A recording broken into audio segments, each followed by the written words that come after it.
Le Grand Matin Sud Radio, 7h-10h, Patrick Roger, Laurence Garcia. Sud Radio, présidentielle 2022. La vérité en face. Et jusqu'à 10h sur Sud Radio, on va parler du grand déclassement social, populaire, avec deux invités, deux livres passionnants. Jean-Baptiste Fauré, rédacteur en chef délégué de la Gazette des Communes, auteur du livre Enquête au cœur du grand déclassement, la fierté perdue de Peugeot Sochaux, et c'était aux éditions du Cerf. Bonjour Jean-Baptiste Fauré. Bonjour. Et un bol de coquillettes, et puis voilà, très joli titre, ou comment vivre avec une retraite de 877 € par mois, et c'est aux éditions Flammarion, et c'est le récit, vous allez voir, bouleversant, et en même temps, elle a du caractère, de Bernadette, une couturière à la retraite de 75 ans, qui nous raconte son quotidien de la débrouille.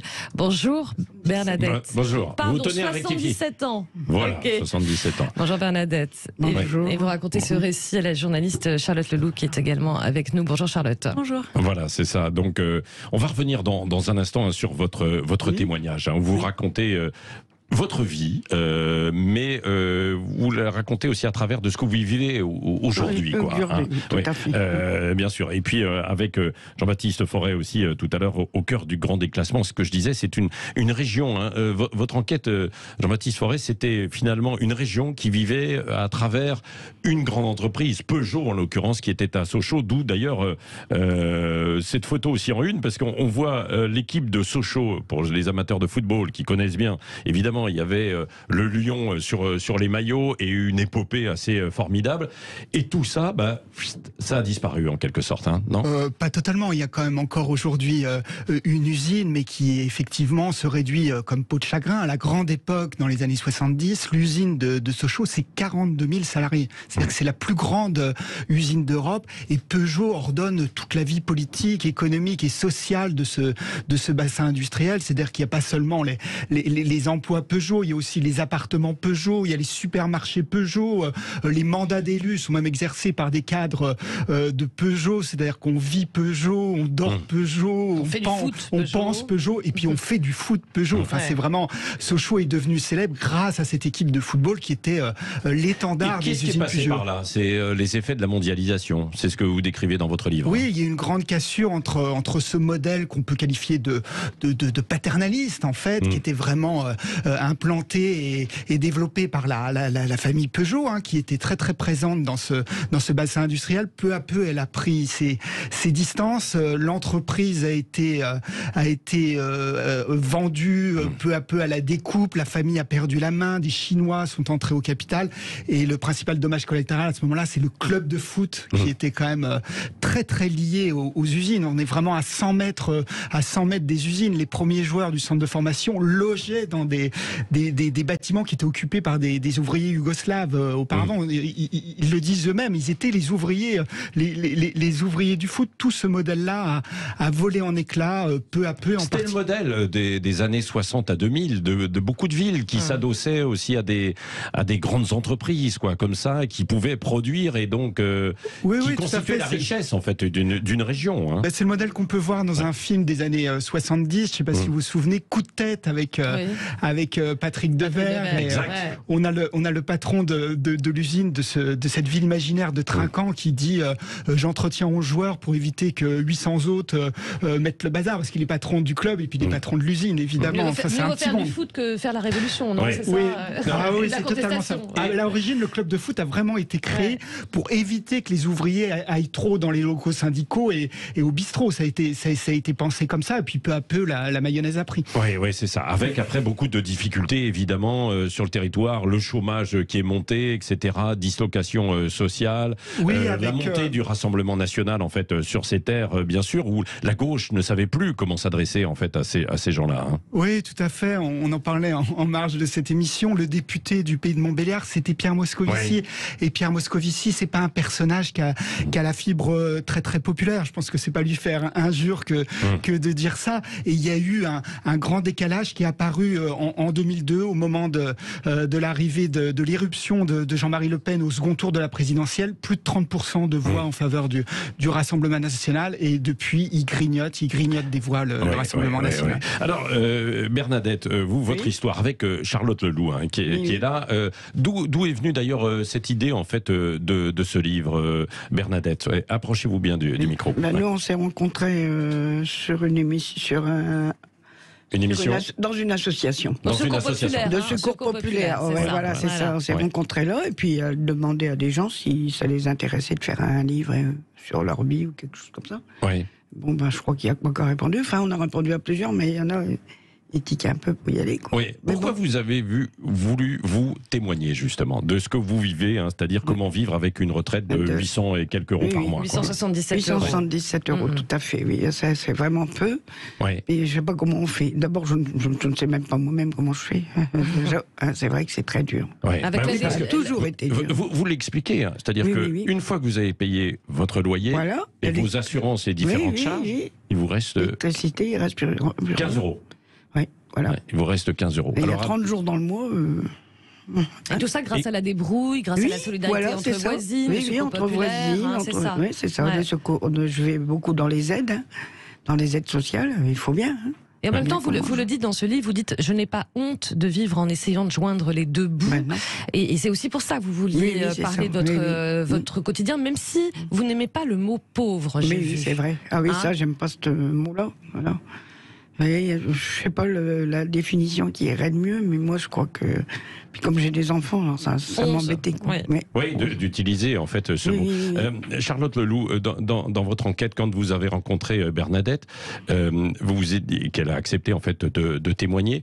Pourquoi vous avez voulu en fait faire ce livre? C'était pour raconter ce récit en fait de gens comme ça qui n'arrivent pas à joindre les deux bouts? En fait, oui, on s'est rencontrés parce que moi j'avais fait un reportage pour Paris Match sur les petites retraites. Donc j'avais rencontré Bernadette au Secours Populaire, c'était dans le cadre d'une réunion de préparation pour un voyage. D'ailleurs, dans le livre, elle en parle beaucoup puisque c'est le seul voyage, elle l'attend énormément, c'est une fois tous les 2 ans. Et puis ensuite, c'est Véronique Debure, éditrice chez Flammarion, qui a souhaité qu'on en fasse un livre. Et en fait, moi, ce qui m'intéressait, c'était de comprendre comment on pouvait s'en sortir avec 877 euros.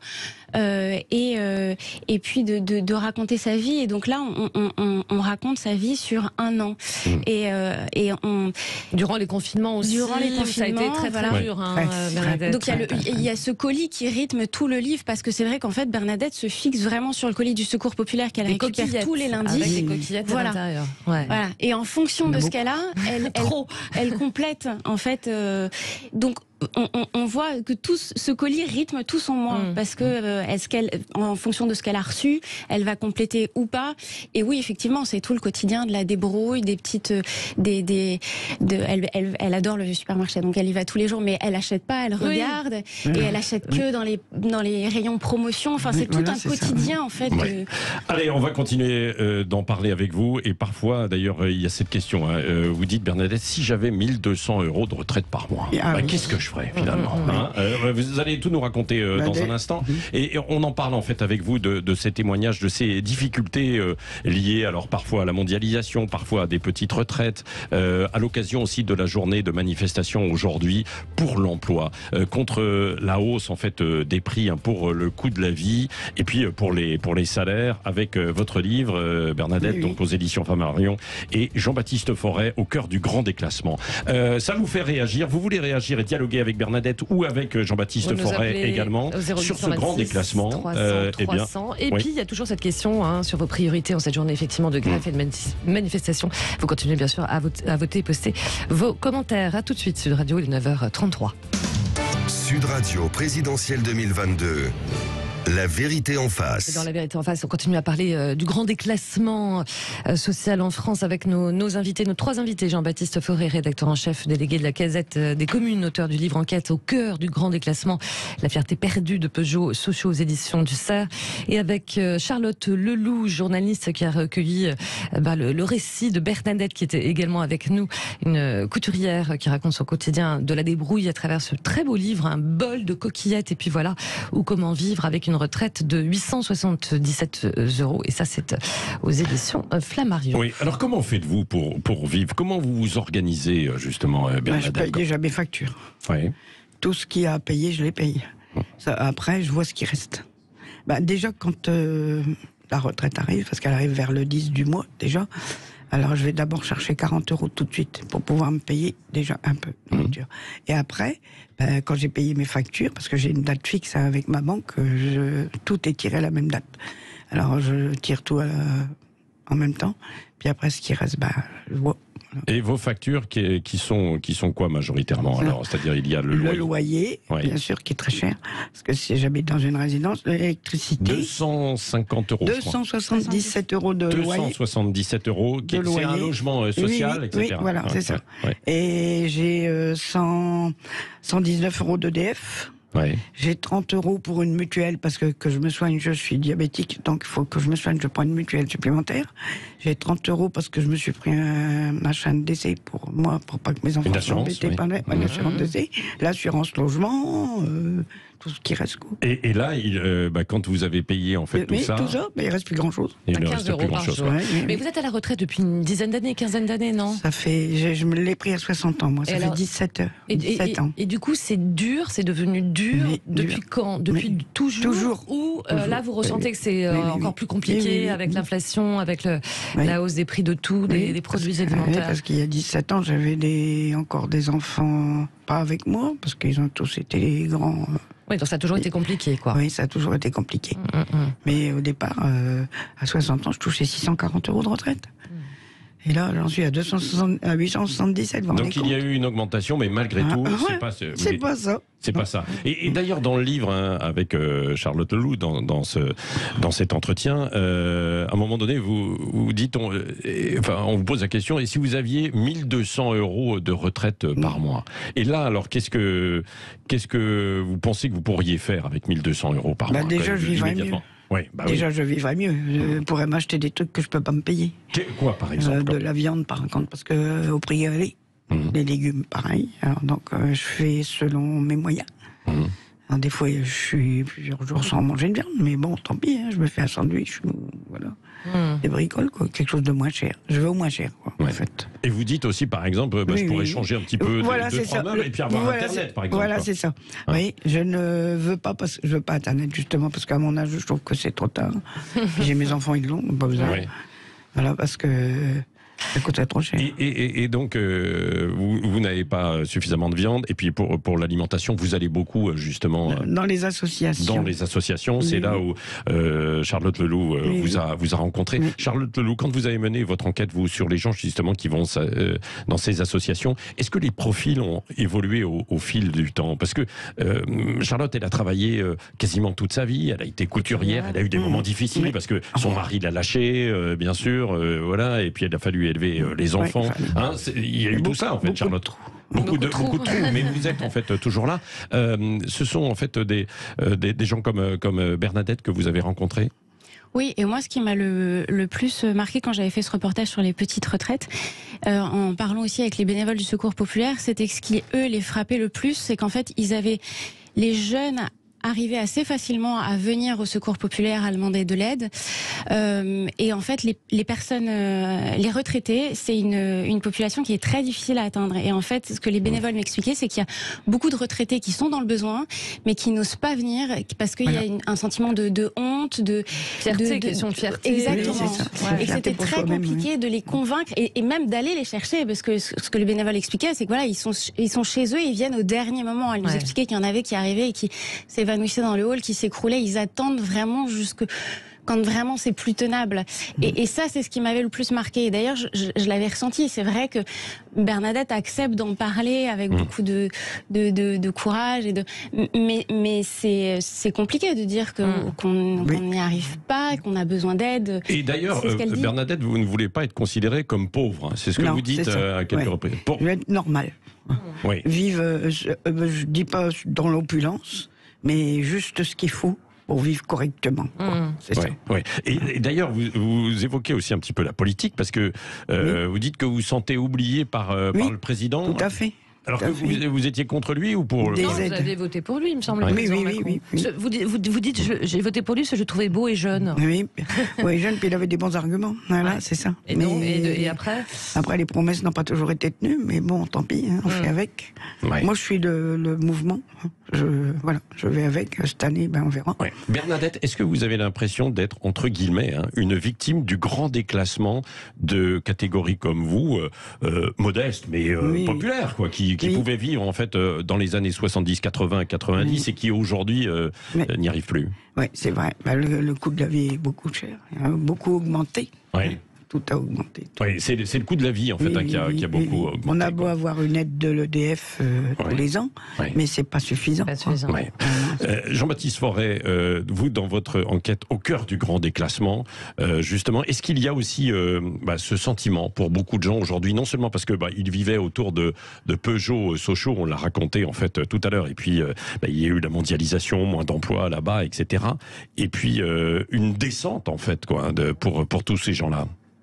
Oui, c'est une descente aux enfers pour un certain nombre de salariés, pas tous, loin de là, heureusement, parce qu'il y a un déclassement aussi, pas seulement économique et social, mais aussi symbolique, j'allais dire culturel. C'est-à-dire quand on était ouvrier chez Peugeot, on était vraiment dans un bain avec une entreprise qui s'occupait de vous quasiment du berceau au tombeau. C'est-à-dire que les gamins des ouvriers allaient en colonie de vacances, ils faisaient du ski. Les fils de prolos faisaient du ski dans le Jura. Donc il y avait une forme d'élévation. Aujourd'hui, on n'en est plus du tout là. C'est-à-dire qu'il y a toujours une usine, mais qui est devenue beaucoup plus indifférente à son environnement, qui a pris le train de la mondialisation avec un PDG portugais qui vient de chez faut peut-être Renault. le citer quand même, parce que Carlos Carlos Tavares, Tavares, c'est oui, bien énorme. sûr. Alors lui-même, il se définit comme un psychopathe de la performance. Ça donne déjà quand même une idée de sa fameuse vision de la culture C'est-à-dire que d'entreprise. il a été mis en place aussi dans cette entreprise pour la sauver, parce que Oui, bien sûr. parce que Ouais. non, mais Oui, bien sûr. sinon il n'existerait ça, c'est plus, sûr. quoi. Ouais. Oui, bien sûr. Peugeot, Citroën, PSA était au bord du gouffre en 2014. C'est ce qu'on appelle un cost killer, en fait. Ouais. Carlos Tavares, un chasseur de coups en bon français. Mais l'arrivée de Carlos Tavares marque vraiment une rupture totale avec ce qu'était Peugeot. On disait que Peugeot, c'était la firme de Sochaux. Aujourd'hui, Peugeot, c'est une société de droit néerlandais. C'est-à-dire qu'elle appartient à un groupe, à un géant mondialisé avec Fiat, Chrysler, qui est basé à Amsterdam. Carlos Tavares, je finis juste là-dessus. Carlos Tavares, il a ses bureaux à Vélizy, à Détroit, à Turin, à Amsterdam. Donc les centres de décision C'est s'éloignent de Stellantis plus en plus. aujourd'hui. Oui, tout à fait. C'est Stellantis en fait aujourd'hui. Et ce que vous dites aussi, c'est parce qu'on a parlé en fait de ces classes populaires, quoi, bien sûr, qui autour de. Mais les cols blancs ont été touchés eux aussi. À un moment donné, ils pensaient échapper à ça, et ils ont été touchés également par les restructurations. Oui, il y a un centre de recherche qui est tout près de Sochaux, à Belchamp. Dans ce centre de recherche, des ingénieurs ont été envoyés au Maroc pour former leurs remplaçants. Donc c'est quand même une ambiance. Aujourd'hui, un certain nombre de gammes de voitures sont conçues en Inde. On sait très bien, c'est le berceau de l'informatique, l'Inde. Donc on a des gens extrêmement compétents qui évidemment coûtent moins cher à l'entreprise. Donc il y a tout un bain de la mondialisation aujourd'hui dans lequel Peugeot Sochaux est enfoncé jusqu'au cou. Et c'est vrai que la concurrence, elle concerne pas seulement les ouvriers, effectivement, mais elle concerne aussi les ouvriers, quand même, parce que quand des travailleurs sont payés 3 fois moins dans une usine Peugeot Citroën en Slovaquie ou en République tchèque, évidemment, ça a un impact sur le site de Peugeot Sochaux. Bien sûr. Et puis que, évidemment, aujourd'hui, la concurrence en fait dans le monde des voitures, ça vient de Chine, ça vient d'un peu partout, beaucoup moins cher, quoi. Donc, oui, avec aussi en plus cerise sur le gâteau la révolution de la voiture électrique qui demande moins d'œuvre, donc qui entraîne hélas un certain nombre de dégraissages. Allez, on continue jusqu'à 10h, et si vous voulez témoigner, 0826 300 300 au cœur du grand déclassement, et puis le témoignage touchant de Bernadette qui vit avec ses 877 €, qui a toujours en fait son loyer, mais qui néanmoins ne baisse pas la tête. C'est ça qui est assez remarquable avec vous, et vous avez raison. Allez, vous, on va continuer jusqu'à 10h. Oui, nous sommes ensemble jusqu'à 10h. Sud Radio, il est 10h moins le quart presque. À tout de suite. 5h, 10h, le grand matin Sud Radio. Sud Radio Parlons Vrai, présidentielle 2022. Et dans La Vérité en face, nous sommes toujours en compagnie de Jean-Baptiste Forêt, rédacteur en chef délégué de la Gazette des communes, auteur du livre enquête au cœur du grand déclassement, La fierté perdue de Peugeot-Sochaux aux éditions de du Cerf, et de Bernadette qui a signé avec la journaliste Charlotte Leloup Un bol de coquillettes, et puis voilà, ou Comment vivre avec une retraite de 877 € par mois aux éditions Flammarion. Vous nous le confiez tout à l'heure, Bernadette, votre plaisir c'est se promener dans les rayons de supermarché, juste pour regarder, juste pour le plaisir des yeux. Oui, parce que si j'ai besoin d'un oignon, ben, j'en prends qu'un. Si j'ai besoin d'autre chose, j'ai des pommes de terre, je prends juste ce que j'ai besoin, 3 patates ou un truc comme ça, juste vraiment ce que j'ai besoin. Ça vous met en colère? Parfois on a une vision un petit peu des retraités. Ah oui, oui, on dit les retraités, oh là là, c'est la coule douce. Hein, ça vous met en colère, ça, je crois. Oui. Ah oui, ben, il y en a, ils touchent plus que d'autres, tant mieux. Oui. Parce qu'ils ont travaillé plus longtemps. Mais moi, avec les gosses, j'ai pas pu travailler trop longtemps. J'ai travaillé comme j'ai pu, mais bon, il n'y a pas que ça. Les gens, ben, il y en a, ils sont à 2 retraite. Ça va. C'est déjà mieux, mais bon. Mais c'est pareil, ils ont sûrement des loyers pareils que nous, mais bon, je sais pas. Oui. Est-ce qu'il y a de la solidarité autour de vous, Bernadette, pour justement s'entraider les uns les autres? Oui, parce que moi, ça m'arrive encore de coudre un petit peu des bricoles pour les gens, des ourlets, des pantalons à refaire, des blousons à recoudre, ça va, heureusement. Oui, et là, donc, du coup, à 77 ans, vous travaillez encore un peu pour boucler, quoi, en fait. Faire des draps ou des trucs comme ça. Voilà. Quels sont les moments dans votre vie de réconfort ou de joie, justement? La joie, moi, c'est d'avoir mes enfants autour de moi. Puis même, ma joie, c'est un tout, quoi, en fait. Ouais. C'est d'être tous ensemble. Et puis, je voudrais que tout le monde soit égaux, quoi. Mais bon, ça, on peut pas. Mais bon, d'avoir mes enfants autour de moi, puis qu'on est bien. Voilà. Et d'avoir la santé, bien sûr. Et puis aussi un peu parce que je le sais, vous le dites dans votre livre aussi à 2-3 reprises, et vous le confiez à Charlotte Leloup, vous avez parfois envie de voyager, quoi. Ah oui, parce que j'aimerais bien. Vous n'êtes jamais sorti de France, hein, je crois. Non. Si, je suis allé en Italie avec le Secours populaire, parce qu'on est allé manger les paellas en Espagne, c'est pas en Italie, c'est en Espagne. Ouais. Puis on est allé en Suisse, parce qu'on a été dans le Jura, donc on a profité pour aller en Suisse, mais avec le Secours populaire. C'est l'opération des oubliés des vacances, voilà, chaque été. C'est ça. Voilà. Et là, donc, vous espérez, parce qu'avec le Covid, j'imagine que ça a été un petit peu plus compliqué, vous espérez un prochain voyage, quoi? J'espère qu'il va y en avoir un bien cette année, que je puisse y aller, quand même. Voilà. Bah oui, quand même. Je sais pas ce qu'il y a, mais bon, on verra bien. Mais dans ces conditions, comment faites-vous? Parce que comme vous reste entre 15 et 30 € une fois que vous avez tout payé, comment pouvez-vous faire? Je le paye en plusieurs fois, donc alors je m'arrange avec eux pour payer en plusieurs fois. Alors je lui en donne un petit acompte, et puis on fait ce qu'on peut, parce qu'il nous laisse une large marge pour payer le voyage, parce qu'il est quand même assez cher. Enfin, pour moi. Oui. Alors, il y a beaucoup d'auditeurs qui, en vous écoutant, se disent, mais je croyais qu'on pouvait... En fait, il y avait des aides sociales. On dit qu'en France, on est le pays des rois des aides sociales. Est-ce que vous en bénéficiez? Vous avez l'impression que ça va, en fait, ailleurs, quoi? Oui. Ah oui, ça va sûrement ailleurs. Parce que moi, j'en ai demandé à la ville de Reims. Plusieurs fois, j'ai eu des refus. Pour essayer d'avoir des loyers, pour payer un loyer ou un truc comme ça. Je dis, ça va me donner un petit peu de trucs pour moi. Mais rien. La plupart du temps, ils refusent. Ils disent qu'avec ce qui me reste à vivre, j'en ai assez, quoi. Voilà. J'ai payé tout, là, c'est... Voilà.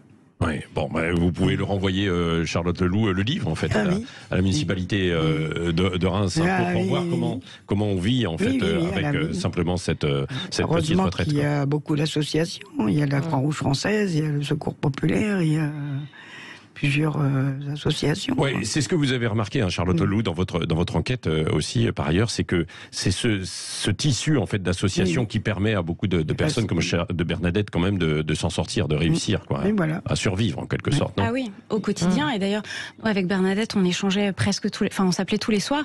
Et moi, ce qui m'a le plus frappé, c'est que le Secours populaire revient tout le temps, parce que en fait, ce que j'ai découvert, c'est qu'il y avait effectivement ce colis de nourriture qui lui permet de vivre vivre, de manger, mais il y a aussi tout ce lien social que le Secours populaire lui apporte.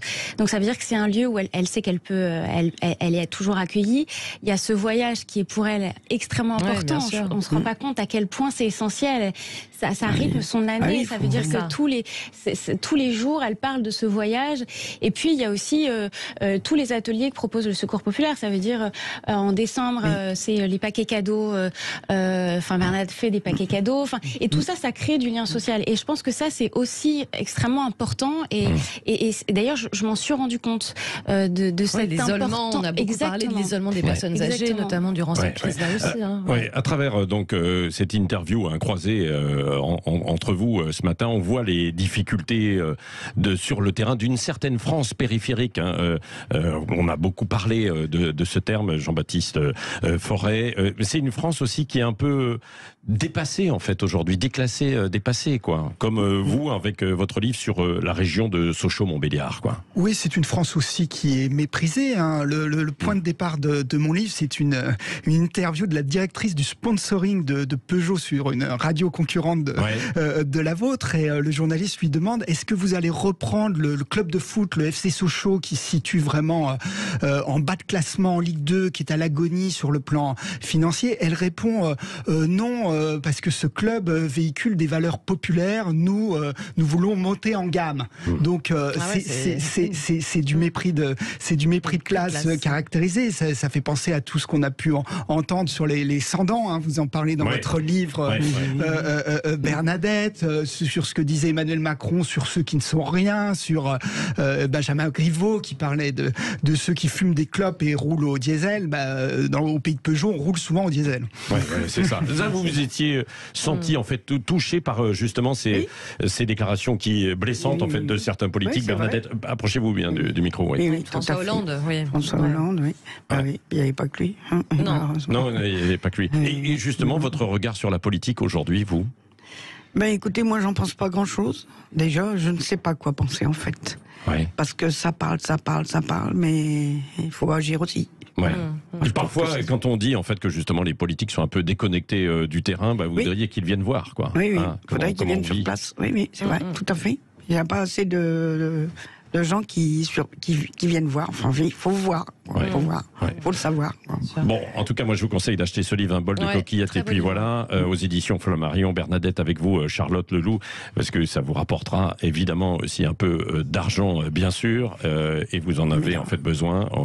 On l'a entendu dans votre témoignage. Merci d'être venu au micro de Sud Radio ce matin, Charlotte Leloup. Et vous, Jean-Baptiste Forêt, au cœur du grand déclassement, la fierté perdue de Peugeot Sochaux, qu'on pourrait mettre d'ailleurs aussi dans d'autres villes. Je pense par exemple à Saint-Étienne, qui a été un petit peu la même chose. Oui, c'était un peu avec avant. Manu France. D'ailleurs, il y a un joueur sur ma couverture, le vieux Gaulois, Patrick Révelli, qui venait de la ville des Verts, qu'on appelait la ville noire. Mais pour les amateurs en fait de football, c'est collector. Il y a aussi Bernard Genghini sur le côté là, avec la l'OM. Bernadette, elle préfère l'OM, vient de dire. J'aime bien PSG, j'aime bien beaucoup de clubs, le Barça, tout ça. J'aime bien le foot. Mais j'ai une préférence pour l'OM. Et voilà, c'est Et pourtant, gagne des millions là-bas. Et Reims aussi, bien sûr. Parce que vous êtes rémoise. Merci. Merci à tous les trois. Merci à Valérie Expert qui va recevoir ce matin le comédien et auteur Stéphane Guillon qui sera ce soir sur TF1 dans la série Le Remplaçant même. Merci beaucoup. Oui, merci. Ce midi, Martin Blachier qui sera le médecin, enfin le spécialiste en fait, et qu'on a vu sur beaucoup de plateaux, qui vient d'écrire en fait à l'occasion des 2 ans du confinement un livre qui sera invité d'André Berkoff. À demain, belle journée à vous. Ciao.